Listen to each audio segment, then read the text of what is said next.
छुपाई तो जा सकती है लेकिन दबाई नहीं जा सकती।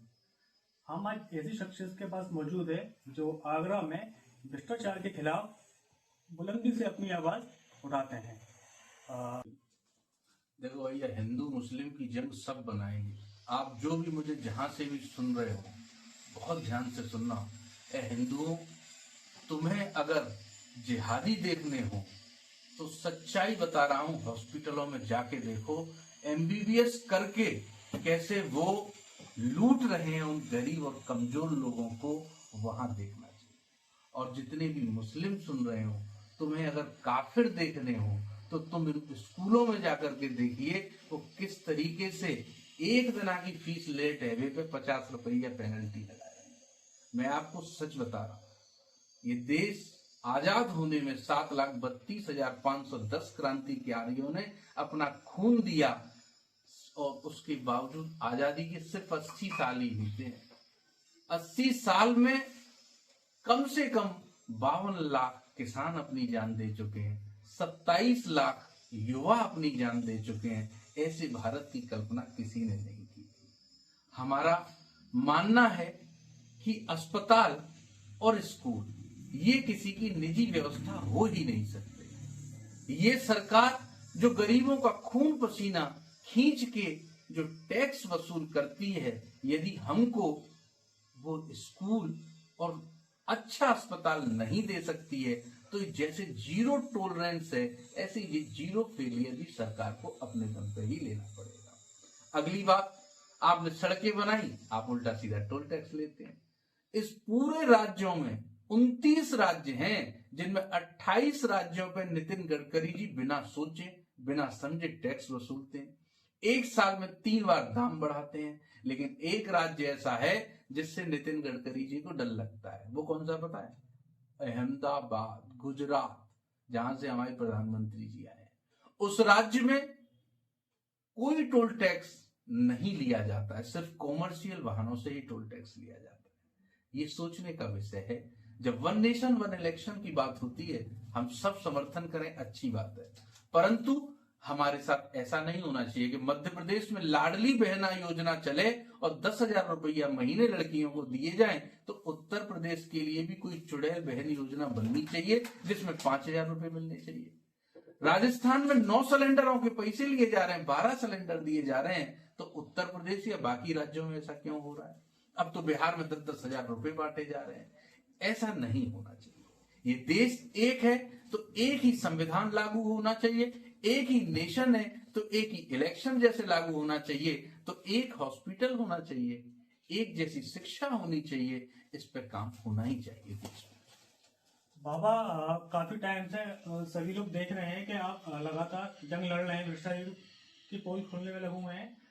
इसमें आगे आप सरकार से और युवाओं से क्या कहना चाहेंगे?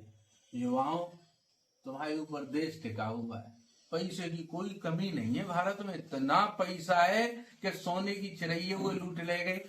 भाई वो हीरोइन है, वो कौन सी अंग्रेजन बुआ है, डायमंड हारे ले गई, कौन से वो कोई नूर है। तो जब भारत में पैसा की कमी ना है, तुम्हें पता हो एक जिले में सरकार 5,000 करोड़ रुपए से ज्यादा खर्च करती है, पर उसमें से 2,500 करोड़ को तो ये अधिकारी और नेता लूट लेते हैं। मैं सच बता रहा हूं, मैं सबूतों के संग बात कर रहा हूं आपसे। 2176 करोड़ रुपए का बजट तो अकेला आपके नगर निगम का है, एक साल का। फिर आपकी जिला पंचायत, फिर आपके विधायकों को 30-30 करोड़ रुपए दिए जा रहे हैं, आपके सांसदों को 30-30 करोड़ रुपए दिए जा रहे हैं। आपके इतने पैसे होने के बाद भी काम नहीं मौके पर पहुंचता है। क्यों? क्योंकि ऐसी सोच वो बूढ़े और ठंडे पड़ चुके लोगों के पास नहीं है। आप जितनी भी कुर्सियों पर देखें, ये सब मौजूदा स्थिति में सब लोगों की सोच बेहद छोटी और परिवार के लायक हो गई है। युवाओं, तुम जहां भी सुन रहे हो, पूरी ताकत लगाओ अपने देश के लिए और इन भ्रष्टाचारियों को कोशिश करिए, इनको उजागर करिए और इनको मार भगाइए, तभी इस देश का कुछ हो सकता है। बाबा, एक आखिरी सवाल, फिलहाल में ही भ्रष्टाचार पर आपने एंथम के ऊपर मुहिम छेड़ी है, उस पर क्या आप कुछ कहना चाहेंगे? हम एक व्यक्ति की बात कह के ये नहीं दर्शाना चाहते कि एक ही आदमी लूट रहा है। हर व्यक्ति अपने से छोटे को लूट रहा है। किस तरीके से गरीबों के लिए चलाई हुई योजना, जिस पर 33 गज के मकान बनने थे, एंथम के प्रोजेक्ट में गरीब कमजोर मध्यम वर्ग के लिए किस तरीके से उसको लूटा गया। पता है कि अमीरों की कोठियां बना दी गई, 3 लाख रुपए गज जमीन बेची गई। और ये अकेला एक जगह नहीं हो रहा, उत्तर प्रदेश की हर सीमाओं में हो रहा है। आप सोच लीजिए, हर जगह पे भ्रष्टाचारी बैठे हैं। तुम्हारे घर में ही इतना घोटाला कर दिया उन्होंने कि तुम्हें पता ही नहीं है। जैसे आपके घर के बाहर एक मीटर लगा होगा, वो बहुत समय से लगा था, लेकिन अब वो स्मार्ट हो चुका है। वो अब आपकी फर्जी बिलिंग करता है, इन पर कोई ध्यान नहीं देगा।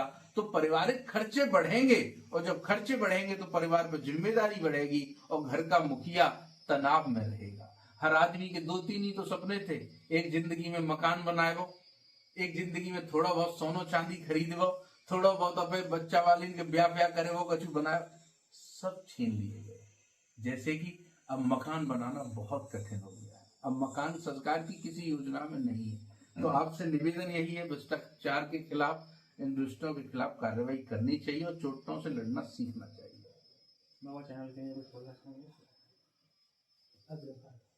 अग्र भारत ने जो अपनी एक नई मुहिम शुरू की है, और पहला इंटरव्यू शायद हम ही कर रहे हों, तो हमने ईमानदारी से जवाब दिया। पत्रकार साहब ने ईमानदारी से पूछा।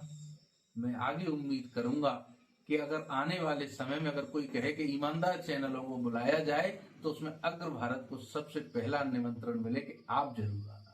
बस आपको शुभकामनाएं, आपके अच्छे और लंबे समय की मैं कामना करता हूं कि आप ईमानदार रहें और देश के प्रति समर्पित एक समाचार पत्र तो आप हैं ही, आज से आप प्रिंट मीडिया के साथ आप इलेक्ट्रॉनिक मीडिया में प्रवेश कर रहे हैं, उसकी शुभकामनाएं।